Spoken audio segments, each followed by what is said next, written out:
जब से ये पूरा मामला सामने आया है, इस पर कैसे बयानबाजी हुई है और हम क्यों कह रहे हैं कि नार्को टेस्ट की मांग वोट बैंक के लिए हो रही है, इस रिपोर्ट को देखिए।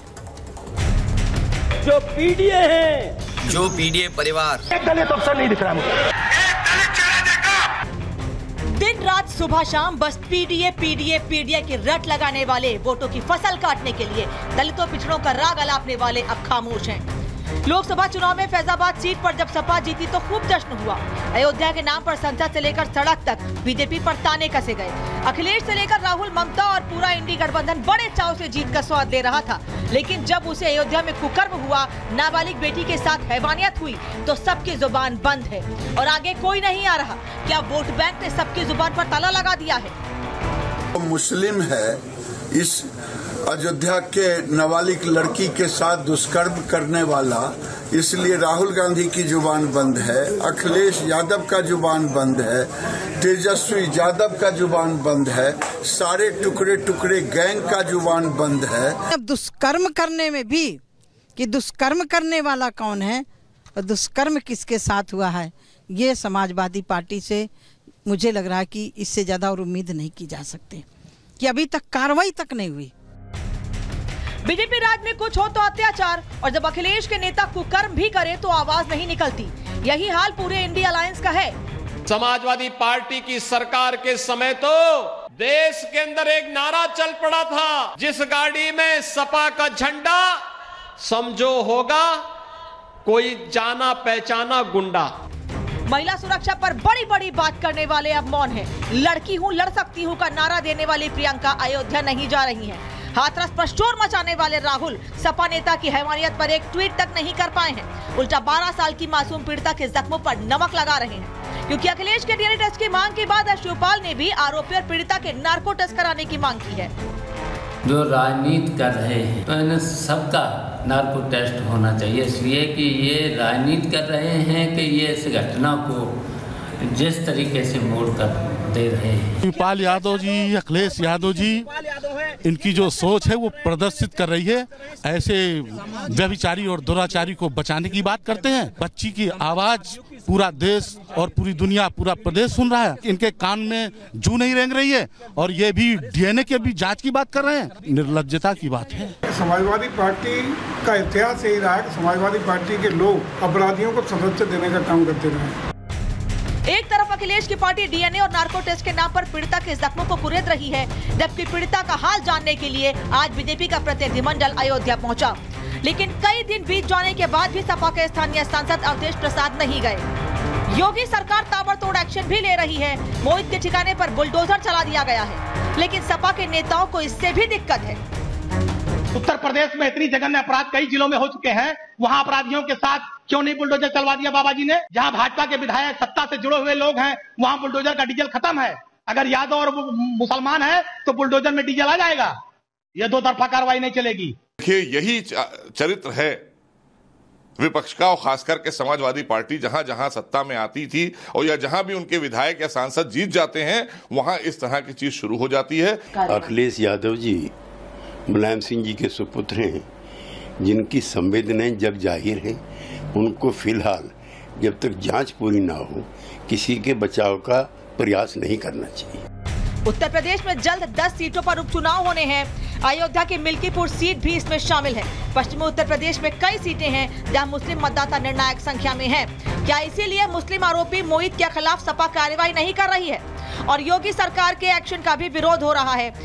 भारतीय जनता पार्टी अयोध्या के मुद्दे पे केवल राजनीति कर रही है। आदरणीय अखिलेश यादव जी ने डीएनए टेस्ट की मांग की है, जिस पे भारतीय जनता पार्टी सवाल पूछ रही है, जबकि भारतीय जनता पार्टी की सरकार में ही जो कानून है उसमें संशोधन हुआ है कि जो विवेचना का विषय है, जिसमें एविडेंस में चेंज किया गया है कि जो इलेक्ट्रॉनिक एविडेंस है उसको भी अब माना जाएगा। समाजवादी पार्टी का हाथ और साथ हमेशा बलात्कारी और महिला उत्पीड़न करने वालों के साथ। मोहित खान, जो कि अयोध्या में समाजवादी पार्टी के बड़े वरिष्ठ नेता और पदाधिकारी है, एससी समाज से आने वाली बच्ची का बलात्कार किया, उसका वीडियो बनाया, उसका शोषण किया और समाजवादी पार्टी के नेता इसका बचाव कर रहे हैं। भारतीय जनता पार्टी के लोग सिर्फ हिंदू मुसलमान इस रेप के नाम पर कर रहे हैं। इंडिया अलायंस भी क्या अपने वोट बैंक को नाराज नहीं करना चाहता? इसीलिए अयोध्या की बेटी को इंसाफ के लिए विपक्ष के मुंह से एक शब्द नहीं निकल रहा है। इसी पर करेंगे आज की महाभारत। तो आखिर क्यों मोहित खान को बचाने में जुटे हुए हैं समाजवादी पार्टी के नेता? क्या एक बेटी का दर्द, उसके परिवार का दर्द सपा के नेताओं को नहीं दिख रहा है? वो अयोध्या जिसकी जीत पर लगातार भारतीय जनता पार्टी पर, जिसको जीतकर बीजेपी पर लगातार निशाना साध रहे थे समाजवादी पार्टी के नेता, अब उसी अयोध्या की बेटी का दर्द इग्नोर करके डीएनए और नार्को टेस्ट की बात कर रहे हैं समाजवादी पार्टी के नेता। आज मेहमान मेरे साथ जुड़ रहे हैं, परिचय करा दूं आपका। SN सिंह हमारे साथ स्टूडियो से जुड़ रहे हैं, भारतीय जनता पार्टी के प्रवक्ता हैं। चंद्रप्रकाश जी हमारे साथ हैं, वरिष्ठ पत्रकार स्टूडियो से जुड़ रहे हैं। जितेंद्र आर्या हैं, राजनीतिक विश्लेषक मेरे साथ जुड़ रहे हैं स्टूडियो के बाहर से। तारिक खान समाजवादी पार्टी के नेता इस वक्त लखनऊ से मेरे साथ जुड़ रहे हैं। प्रेम कुमार जी वरिष्ठ पत्रकार स्टूडियो के बाहर से साथ में हैं, और अजय अरोड़ा जी इस वक्त मेरे साथ जुड़े हैं नेता कांग्रेस के स्टूडियो से ही। आप सभी लोगों का बहुत बहुत स्वागत है। मैं रिएक्शन लूं नेताओं का, लेकिन उससे पहले जनता क्या कह रही है इस पूरे मामले पर, खासतौर पर अयोध्या के लोग क्या कह रहे हैं, सुनिएगा। अखिलेश यादव जी अभी 37 सीट पा करके इतने घमंड में हैं कि अपने जनता के दुख सुख में शामिल नहीं हो पा रहे हैं, न उनके नेता हो पा रहे हैं। तो उत्तर प्रदेश की जनता को सबक लेना चाहिए। जिस दिन इनकी सरकार बनी उस दिन खुलेआम सड़कों पर, चौराहों पर हत्या और रेप होगा। एक नहीं, आज तक ये मोहित खान ने 60 से 70 लड़कियों के बलात्कार किया हुआ है, वहाँ पर प्रलाप फुसला करके। सपा मुखिया को इस पर विशेष कार्यवाही करते हुए अपने उस दुष्ट प्रकृति के नेता को अपने पार्टी से निकालकर उसे कड़ी कार्यवाही में शामिल करके उसे अपनी पार्टी से निकालना चाहिए। अयोध्या में ये इतनी बड़ी घटना होना बहुत बड़ी घटना है। ये भाई जो जिसको हम राजा बनाते हैं, आज के समय में जो राज्य सत्ता कर रहा है वही राजा है। तो अगर राज्य सत्ता में जिसको हम पावर दिए हैं वही अगर भक्षक बने तो ये कितनी बड़ी कार्य है। तो ये अयोध्या के लोग हैं जिनका गुस्सा देखते बन रहा, और वो कह रहे हैं कि इसी दिन के लिए क्या हमने सांसद चुना था? क्या इसी दिन के लिए हमने भरोसा जताया था? अगर इनकी सरकार बन गई तो क्या होता? क्या जो बातें, जो दावे समाजवादी पार्टी के नेता करते आ रहे हैं, क्या वो सही है या फिर सिर्फ वोट बैंक की राजनीति सपा के नेता कर रहे हैं? मैं सबसे पहले तारिक जी का रुख करूंगी। तारिक जी, समाजवादी पार्टी के नेता को सांसद बनाया उसी जनता ने, और वही जनता कह रही है भाई अयोध्या की बेटी को न्याय चाहिए। क्या इसी दिन के लिए सांसद चुना था कि अपने नेता के करीबी व्यक्ति को बचाने के लिए डीएनए और नार्को टेस्ट की मांग करें आप लोग? और कोई छोटे नेता नहीं, बड़े नेता आपके ये बात करें नार्को डीएनए टेस्ट होना चाहिए। क्या साबित करना चाहते हैं इससे आप लोग? डीएनए टेस्ट से प्रॉब्लम क्या है? अच्छा, प्रॉब्लम है डीएनए टेस्ट से। ओके, क्या प्रॉब्लम हो सकती है डीएनए टेस्ट से? आप बताइए ना मुझे, क्या प्रॉब्लम हो सकती है डीएनए टेस्ट? कोई अपराधी है जिसके ऊपर आरोप लगा, आरोपी को इस बात को साबित करने के लिए अगर ये कहा जा रहा है और जो लोग गुनहगार हैं उनको बराबर सजा दी जाए, तो उसमें दिक्कत क्या है? इसमें प्रॉब्लम क्या आ रही है? मुझे समझ में नहीं आ रहा कहां पर दिक्कत आ रही है। अगर डीएनए टेस्ट की बात हो रही है, वो अगर उस जो आदमी गुनहगार है उसको 10 दिन के अंदर फांसी दे दीजिए अगर मोहित खान गुनहगार है। अच्छा। लेकिन ये आरोप है, डीएनए टेस्ट कराकर एकदम क्लियर हो जाएगा कि मोहित खान, आरोप जो मोहित खान के ऊपर लग रहा है वो सही है, उनको फांसी पे 5 दिन में लटका दीजिए। अच्छा, तो किसने रोका है?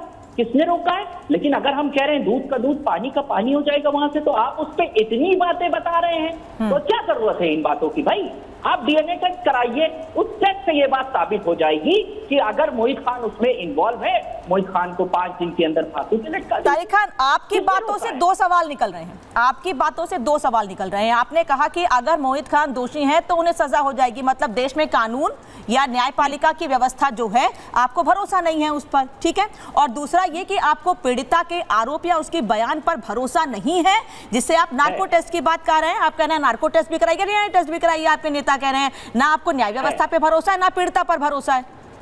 नहीं, पीड़िता पे भरोसा है, पीड़िता पे भरोसा है, मगर हमारा तो कानून ही जो आरोपी है, जब हम अजमल कसाब को उसका पक्ष रखने का अधिकार दे सकते हैं, अजमल कसाब को दिया नहीं दिया, तो यहाँ पर तो वो उसके ऊपर आरोप लगा है, उसको उसका अपना पक्ष रख लेने दीजिए, नार्को टेस्ट कराइए ना।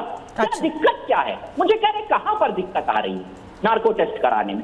मुझे समझ नहीं आ रहा है आप ये बात कह कैसे रहे हैं तारिक खान। मुझे तो ये बात सुनने में अच्छी नहीं लग रही है। एक महिला होने के नाते आपकी बात मुझे सुनने में अच्छी नहीं लग रही है कि आप पीड़िता जिसके साथ आपकी सिंपैथी होनी चाहिए, जिससे आपके सांसद को जाके मिलना चाहिए, आप उसके नार्को टेस्ट की बात कह रहे हैं।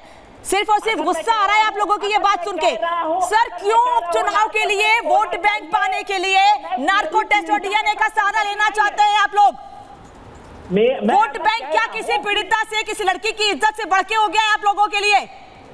ये वोट बैंक की पॉलिटिक्स इनके साथ है, हमारे साथ नहीं है। हम उसके साथ नहीं खड़े, हम हिंदू मुसलमान नहीं करते हैं। आप कड़ी सजा दीजिए उनको, लेकिन आप उसको गिल्टी साबित कर दीजिए ना।